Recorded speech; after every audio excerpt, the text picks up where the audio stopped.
hábitos. Antes de citar só esses hábitos, acho que essa pergunta é muito boa. Os principais elementos dos acidentes elétricos são causados pela ausência de um projeto. A gente chega nos hábitos, né? Hoje nós temos que mais da metade das residências brasileiras, infelizmente, não tem projeto. E eu não estou falando aqui no sentido de que é fácil, que não tem projeto, que as pessoas não querem. Aliás, essa foi uma pergunta de pesquisa que nós respondemos.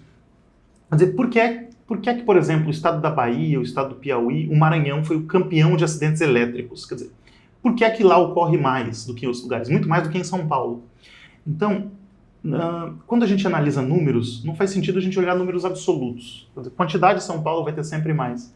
No caso brasileiro, ou a Índia vai ter sempre mais, ou a China vai ter sempre mais.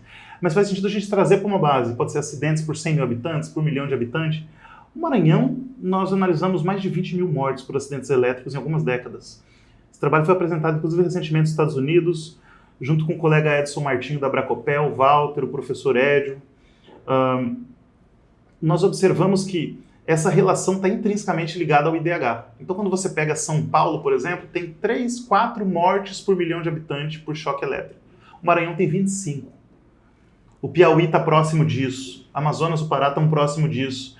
Santa Catarina, o Paraná está mais próximo de São Paulo. O Centro-Oeste está ali no meio. Quer dizer, então, para a gente discutir isso, e a sua pergunta é muito importante, é preciso falar da questão social, saúde, educação, renda e segurança. Então, a educação e a renda, elas estão intrinsecamente ligadas a isso. Ou seja, quando eu digo que as residências elas não têm projeto, eu não estou dizendo que é o seguinte, as pessoas não projetam, não fazem projeto, não contratam porque não querem. Quer dizer, então é muito fácil a gente falar, talvez, em pobreza energética, pobreza elétrica, mas a pobreza ela tem que ser entendida como elemento central de tudo isso. Quer dizer, não é uma questão de vontade, é questão de aumentar a renda de diversas formas.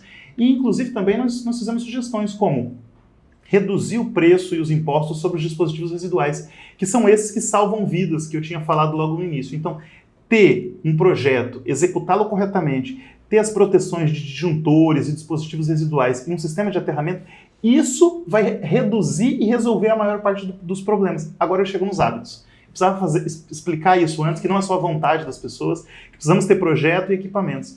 Agora, nós perdemos o medo da eletricidade. Nós observamos, eu já entrei em locais, por exemplo, que tinha assim, um aviso, cuidado, não toque, pode estar energizado. Quer dizer, os equipamentos eles vão envelhecendo.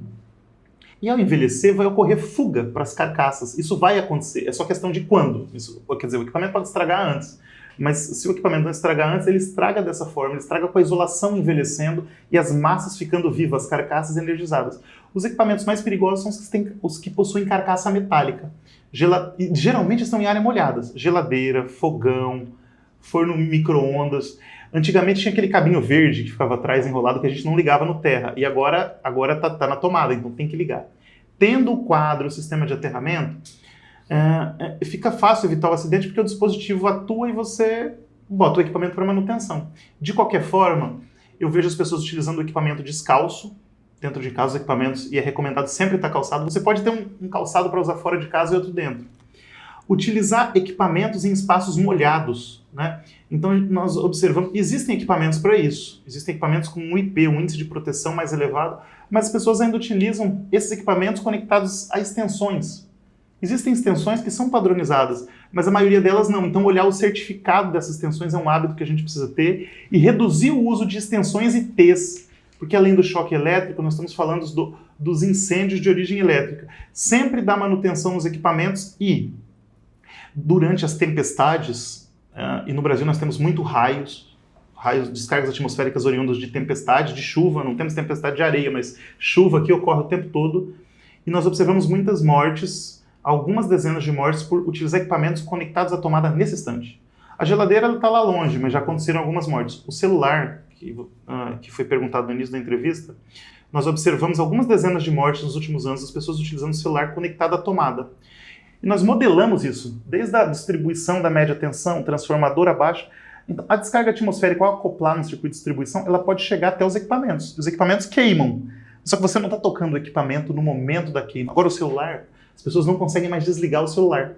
O Brasil, Pietra, só perde para a África do Sul em número de horas em frente à tela. Nós ganhamos dos irlandeses, dos americanos e dos chineses. A média são 16 horas sobre a tela. Só os sul-africanos têm quase 17 horas. por dia, das 24. Olha Então isso está muito alto.